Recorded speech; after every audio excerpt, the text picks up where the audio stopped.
Well, if you didn't turn out of Mark 15 from the scripture reading in a minute, then you're right near where you need to be.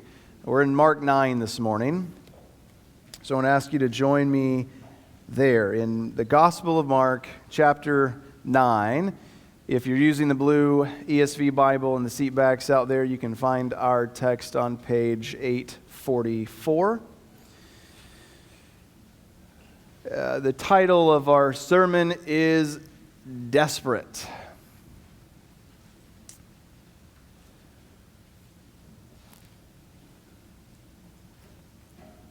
John Charles Ryle, or J.C. Ryle, was born on May 10th, 1816. He was an English Anglican bishop, preacher, and writer, and served as the first Anglican bishop of Liverpool. His book, Holiness, is one of my all-time favorites. If you haven't read it, you're missing out. So run, don't walk to your nearest retailer and grab it and read it. That's something of an aside, because I want to call your attention to another work of his. Practical Religion is another book that he wrote. There's a chapter on it, a chapter in it on prayer, which has also, I think, been made a separate tract itself called A Call to Prayer. And he begins that chapter in that book, Practical Religion, with the very profound statement about prayer. He says, prayer is the most important subject in practical religion. All other subjects are second to it. Reading the Bible, listening to sermons, attending public worship, going to the Lord's table. All these are very important matters, but none of them are so important as private prayer. Now, setting aside whether or not how much we want to try to put a hierarchy in terms of all of the various disciplines of grace that we have, and whether we would say private prayer is the most important thing. They all work together in my mind, but I think it's a very important statement, and it raises a question for us, and I want to ask it to you now. Do you pray? Do you pray? If you're anything like me, that statement from Ryle, that private prayer is the most important thing in all of practical religion, if you're anything like me, that is something of a scary thought. If you're anything like me, the following statement that I'm about to read resonates a bit more. See, in that tract, after lamenting how people in his day very likely don't pray at all, he turns his thoughts to many who, while they do pray, have no heart in their prayers. He says this, I believe there are tens of thousands whose prayers are nothing but mere form, a set of words repeated by rote, without a thought about their meaning. Some say a few hasty sentences picked up in the nursery when they were children. Some content themselves with repeating the creed, forgetting that there is not a request in it. Some add the Lord's Prayer, but without the slightest desire that its solemn petitions be granted. Words said without heart are as utterly useless to our souls as the drum beating of savages before their idols. When there is no heart, there may be lip work and tongue work, but there is nothing that God listens to. There is no prayer.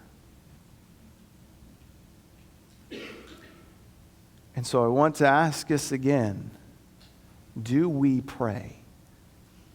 Do you pray? I confess, prayer is the hardest spiritual discipline for me by a country mile. It is so easy to be distracted in prayer. Somehow my prayers so often transform mid-thought into what? To-do list for the day or the week ahead, rather than communing thoughts with the Almighty. Prayers at meal times, bedtime, are regular, but they can be so rushed. They can be so hasty. Frankly,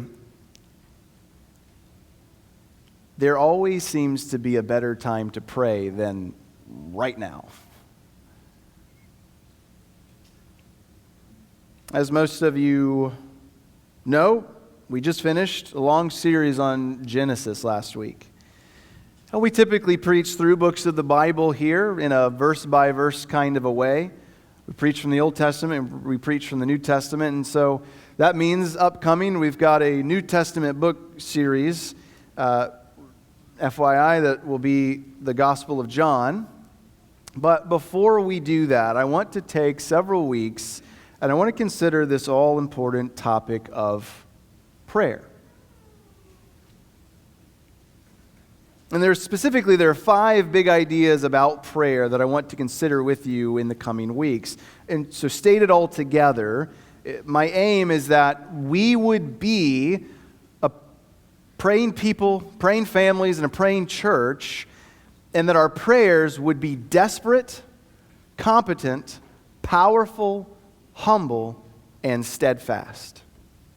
Desperate, competent, powerful, humble, and steadfast. And we're going to take 1 week to look at each of those ideas. And so today we begin with this word of desperate. This idea of desperation in our prayers. And we begin here because, frankly, we will always struggle to pray if we do not see our need to pray. If I don't think I need to pray, I am not going to do it very much. So the big idea of this sermon, as we get into Mark 9 here, is I want to impress upon you your great need to pray. We need to be praying. I want you convinced.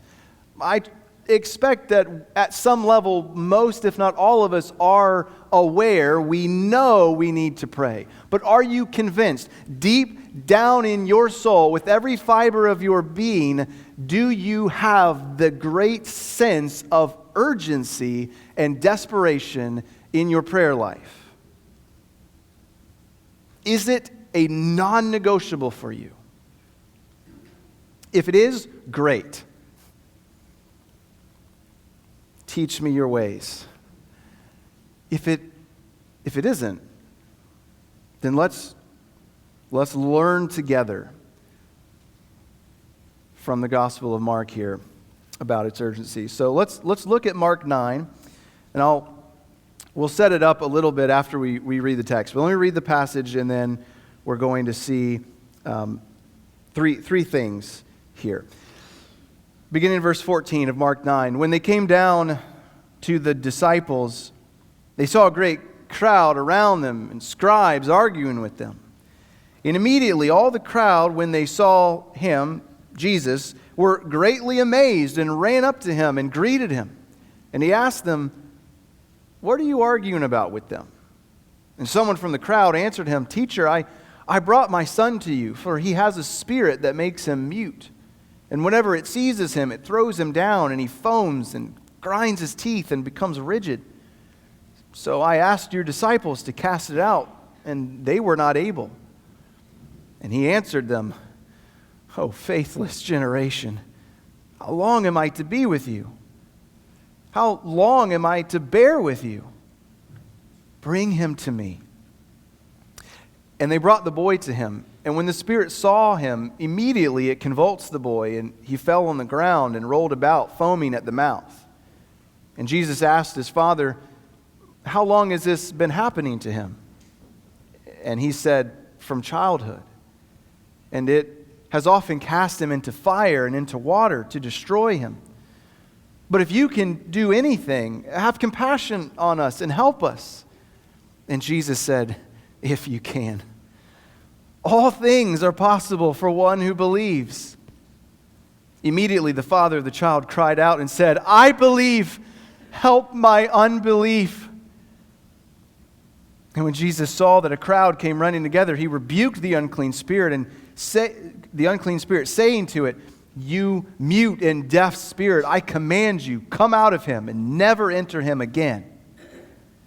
And after crying out and convulsing him terribly, it came out, and the boy was like a corpse, so that most of them said, "He is dead." But Jesus took him by the hand and lifted him up, and he arose. And when he had entered the house, his disciples asked him privately, "Why could we not cast it out?" And he said to them, "This kind cannot be driven out by anything but prayer."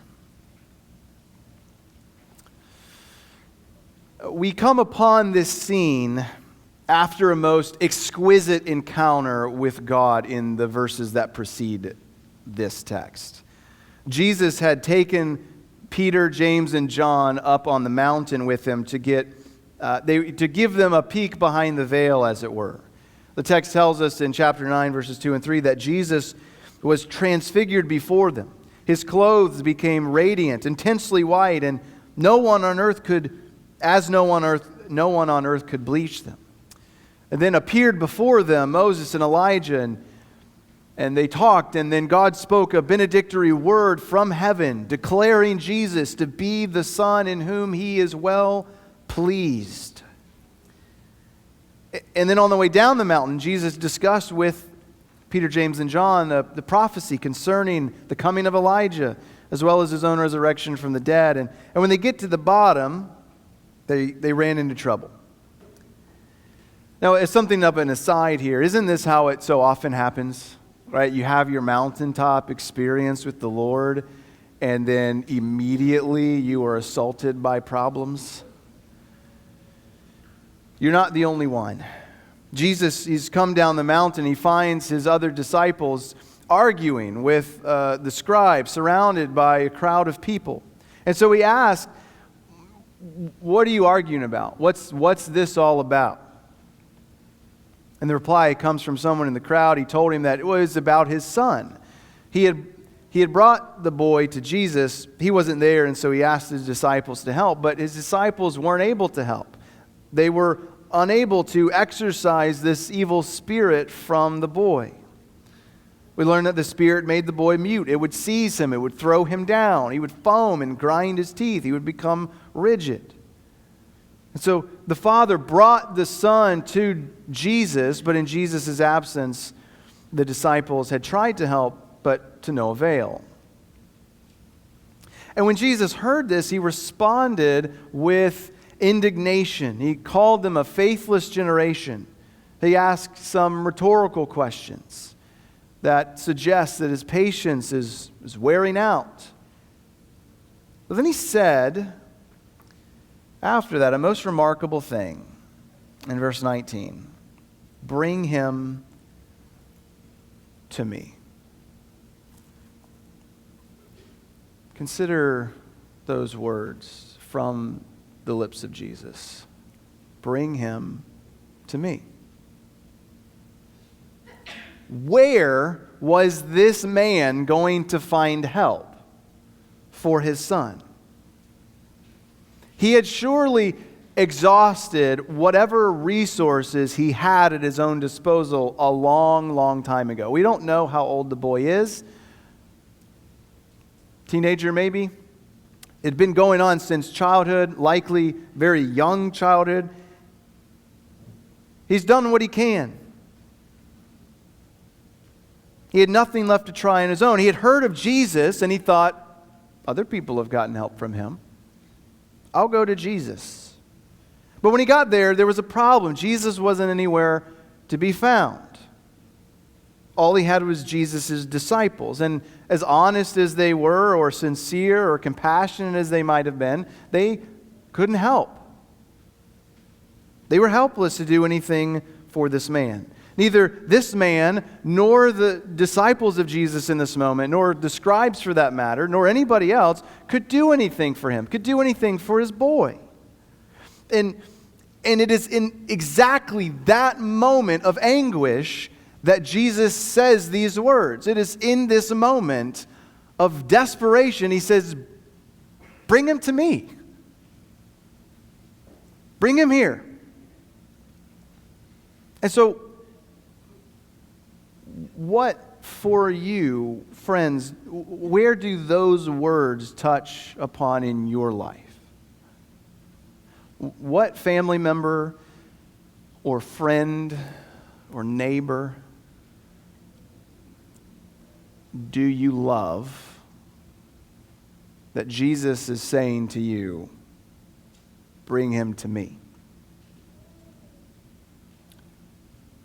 What person in your life whose problems have been exhausted by his own, he's exhausted all his resources. His problems have taken up everything he's got, all the human wisdom that you have, and nothing's worked. Jesus says, bring him to me. Is it a straying child? Bring her to Jesus. Is it an alcoholic uncle? Bring him to Jesus. Is it an angry spouse? Bring her to Jesus. A domineering boss? Bring him to Jesus. What problems are you facing in your own heart, your own soul, that you can't overcome? Jesus says, well, bring it to me. Now, you might wonder, is that really going to work? I can't promise you that you're always going to get the thing you want from Jesus. But you are going to always get the thing that you need. And in this case, the man gets what he wants and what he needs, but we need to consider how this works, because there's something that Jesus knows he needs more than simply a healed son. So let's look in the second place, verses 20 to 24. The father, he confesses faith in Jesus, but he also confesses unbelief. After Jesus' invitation, bring him to me, the boy is brought to him. And immediately, the spirit, seeing Jesus, convulsed the boy. It threw him on the ground. He began foaming at the mouth. He was rolling around. And so Jesus asked, as we read, how long has this been going on? Since childhood. And it's a dangerous situation. Throws him into water and fire. It's trying to destroy him, Jesus. And he says, if you can do anything, have compassion on us. Help us, Jesus. And this is striking. This entire scene, this statement from the Father, really the Father's two statements here, what he says here and what we're going to see in a minute, they set side by side two ideas. On the one hand, this man, he has some expectation that Jesus is going to be able to help his son. Otherwise, he wouldn't have brought him. He wouldn't have come even this far. He believed that Jesus was, at some level, some way, he could answer his request. But notice what he said. He says to him, if you can do anything. He was not quite so sure. He figured it was a long shot. Odds were 1,000,000 to 1 that Jesus could help. But literally everything else had proven to be a big fat zero. And 1,000,000 to 1 it's not much of a chance, but it's infinitely better than zero.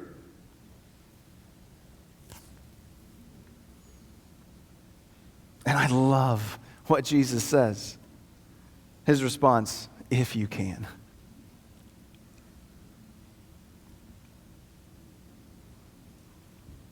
It's like asking a professional basketball player, can you make this layup?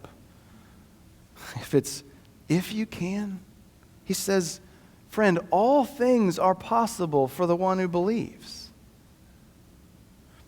He's almost caught off guard by this naivete. If you can, if I can. The man was desperate, though. And he only had the faintest idea of who Jesus was and what he could do. But he came to him and he asked for help. And so Jesus, hearing, like this is what he says to Jesus, basically, Lord, what I'm asking here is it's insane. I get it. It's probably beyond anything reasonable. Probably beyond anything possible. But I've heard that help can be found here. Others have been helped here. So if you can do anything, please show compassion and help us. Now this is a striking statement in contrast to what we find in Mark chapter 1. In Mark 1:40, a leper came to Jesus, imploring him, kneeled before him and said, "If you will, you can make me clean." There's miles of difference between if you can and if you will. The leper seems certain of what Jesus could do. Jesus can heal me. But will he? The Father here has some question. Can he help?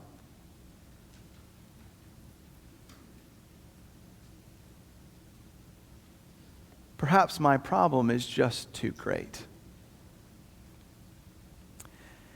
Now Jesus, he points out here the misunderstanding of the statement, if you can, but he doesn't really chide or rebuke the man for it.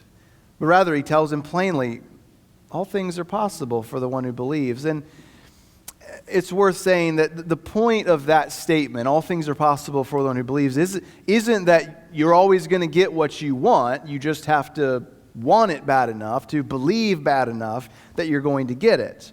The point is that there is an unlimited power in God, the one in whom our faith rests, to act for us. There is, in other words, nothing too great for the Lord. There is nothing that I can ask the Lord that he is too weak to give. And so Jesus, he tells him this, and he's drawing something out of the man. All things are possible for the one who believes. The implied question is, do you believe? You just said if you can, so do you believe? And in response to this good news and to this question, the man's faith burst forth.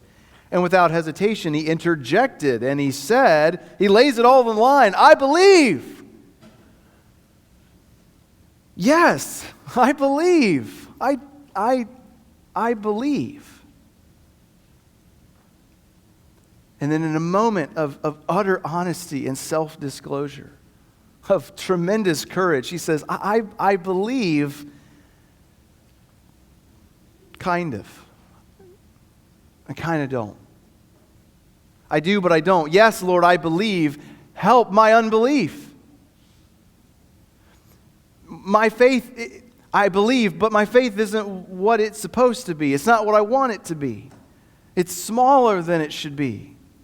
It's got a much weaker grasp on this than it should.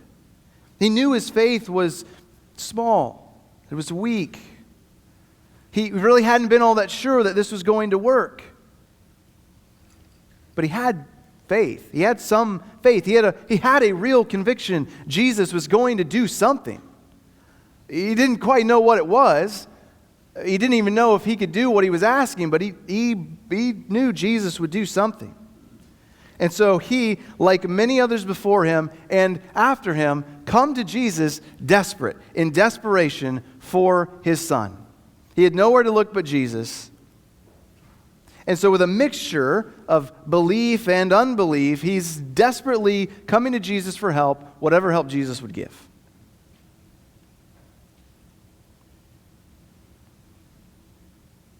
And so that raises a second question for us. Right? Not just what in your life or who in your life do you need to bring to Jesus, but do you have similar levels of desperation, similar willingness to lay it all on the line and be courageous before the Lord. What is the thing that has you at the brink? Even to come to Jesus and say, Lord, I believe, help my unbelief. Even if that's all you can say, go to Jesus.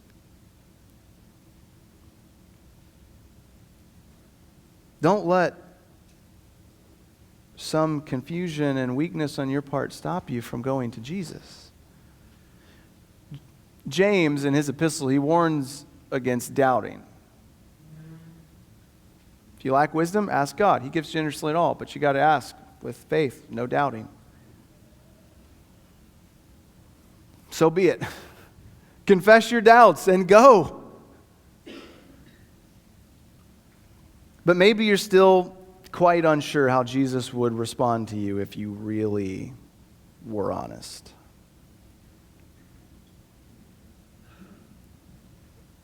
Well, let's consider a third thing here, verses 25 to 29.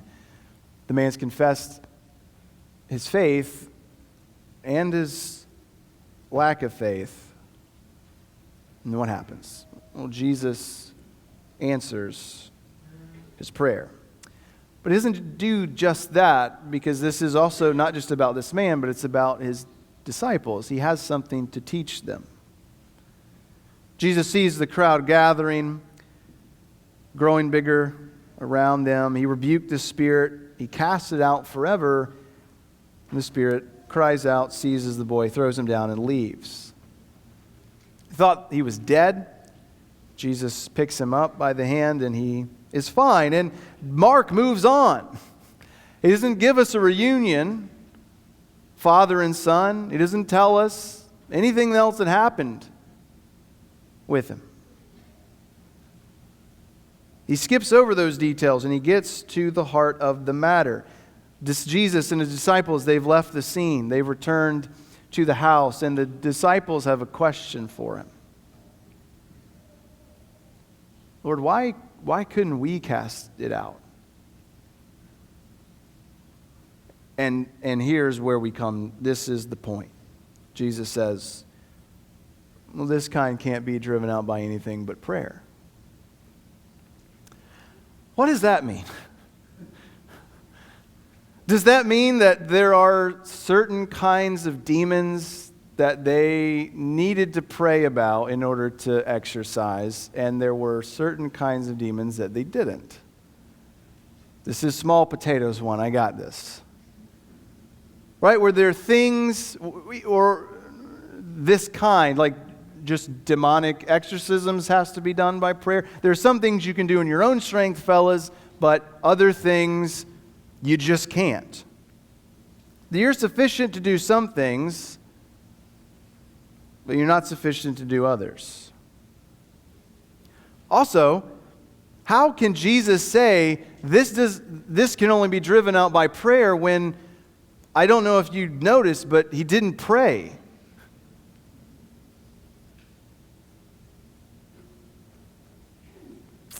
Well, first, I think it's extremely unlikely that Jesus wanted them to conclude that there are some things that they don't need to pray about. Jesus said in John 15, we have record of him saying that apart from him, they can do nothing. So in Mark 9, he's not telling them, look guys, you can do a lot of things by yourselves, but there are just some things that you need a little extra power, and so you need to pray about. In answering this question about what he's getting at, we need to remember first that twice in Mark's gospel, Jesus has given them authority to cast out demons. We see it in it's in Mark 3 and in Mark 6. In Mark 6, he commissions his disciples, he sends them out 2 by 2, giving them authority over unclean spirits. And then in Mark 6:13, we read, they cast out demons and anointed with oil many who were sick and healed them. So they're given authority over spirits. They're casting them out. All is going well. They come to this moment and they hit a roadblock. Why?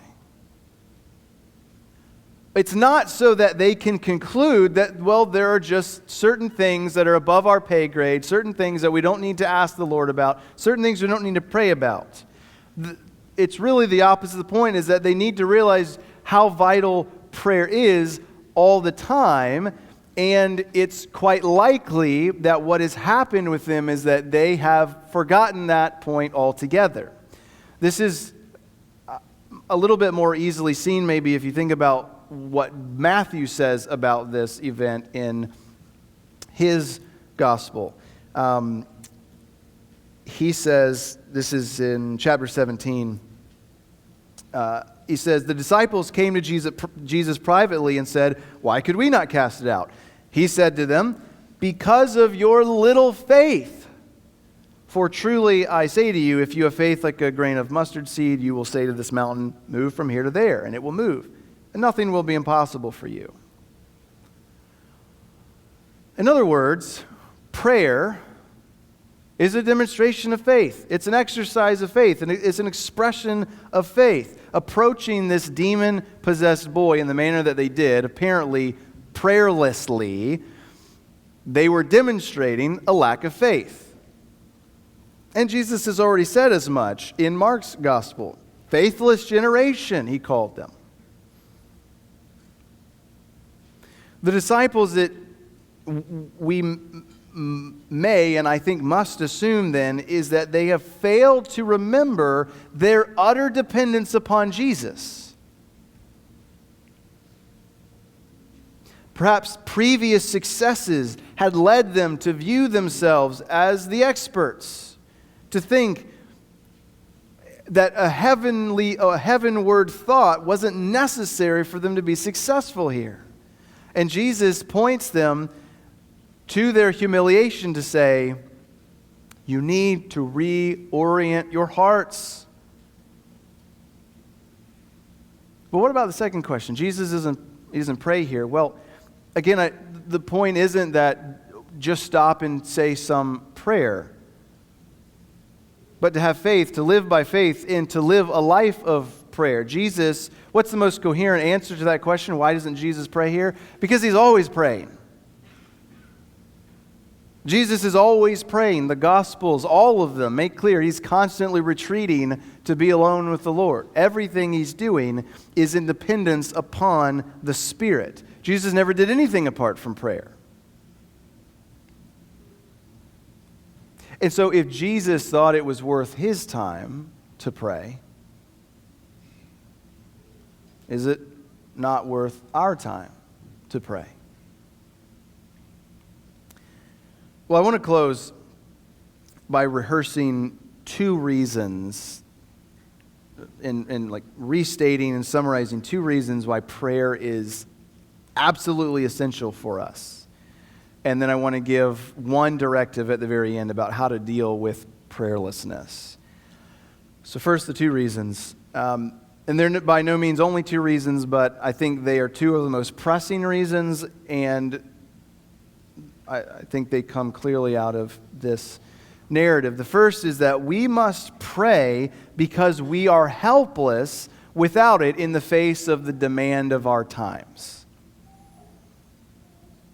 We are helpless without it in the face of the demand of our times as we fight against the world, the flesh, and the devil.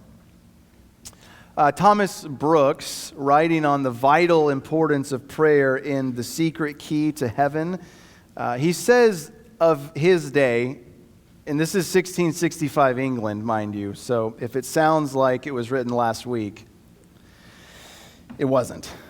He says, "Hell seems to have broken loose, and men turned into incarnate devils. Land-destroying and soul-damning wickedness walk up and down the streets with a whore's forehead without the least check of control." I don't think anybody here needs that much convincing that this description could have been written last week of our day. But I want to think with you for a moment, what are the things that we're facing right now over which we need to pray? In what ways, in other words, has hell seemingly broken loose in our midst? Here's a few things. I'll just name them. Abortion, addiction, blasphemies, broken marriages, our country's debt crisis, death tolls in the forever wars of the military-industrial complex, division among brothers, destructive communication habits, egalitarianism, the abysmal power grab of the state to educate our children and indoctrinate them and to make them its devotees, excessive taxation, false teaching, fornication, greed, gossip, homosexuality, human trafficking, idolatry, culture-destroying immigration practices, loneliness, unaccountable medical malpractice, molestation, nominalism, oppression, pride, pornography, perjury, racism, rebellion, sexual assault, sterilization, theft, tribalism, tyranny, vanity, violence, witchcraft, and nearly full-blown worship of online personalities.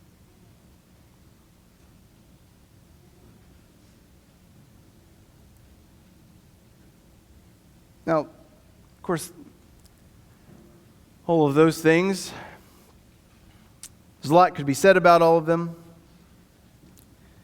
And many of those things are nothing new at all.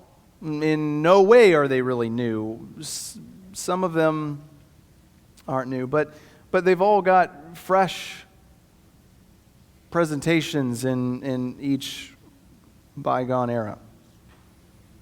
And these and others, they are problems about which we must pray. We can't just fix them.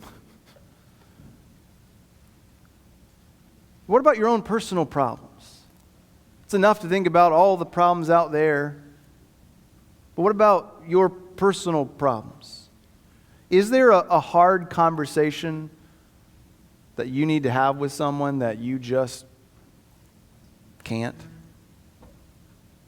Is there a sin struggle in your life that you need to put to death? You need to pray. Is there a hardship that you need to endure? You need to pray.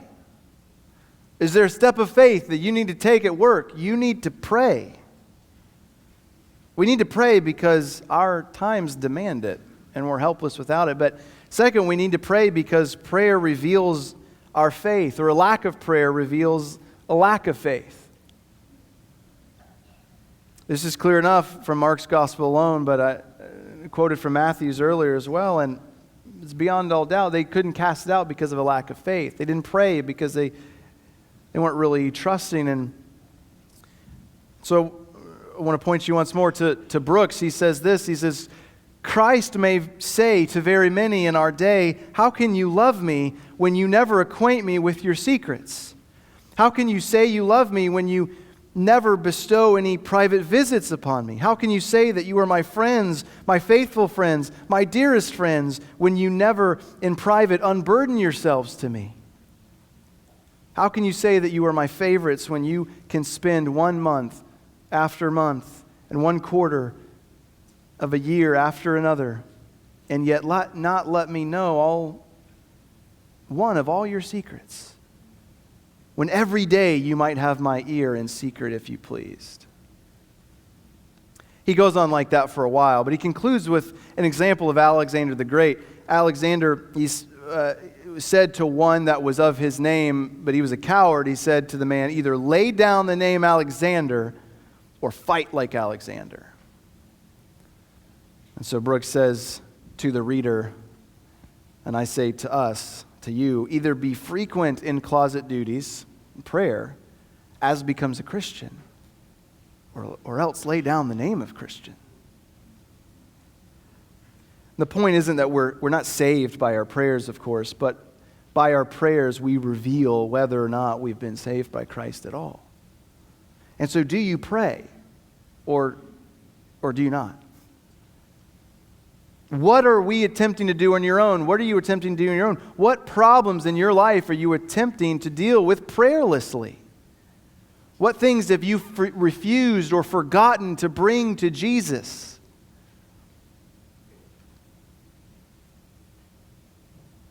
Have you lost the sense of desperate dependence upon the Lord in living out your Christian life?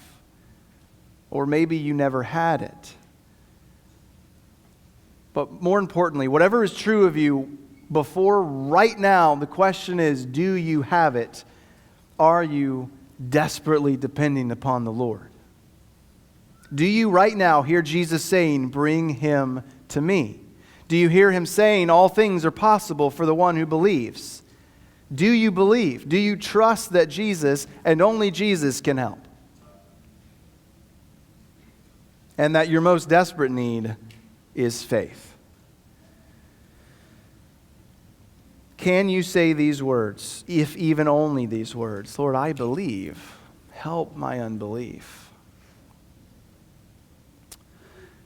Well, lastly and briefly, a directive for prayerlessness.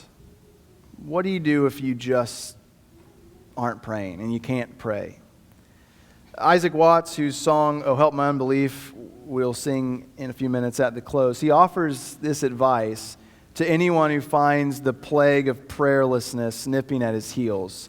And I want to offer his words to you as the final word here.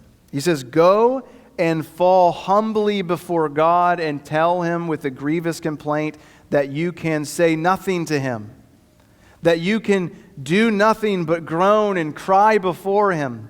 Go and tell him that without his Spirit you cannot speak one expression, that without immediate assistance from his grace you cannot proceed in this worship.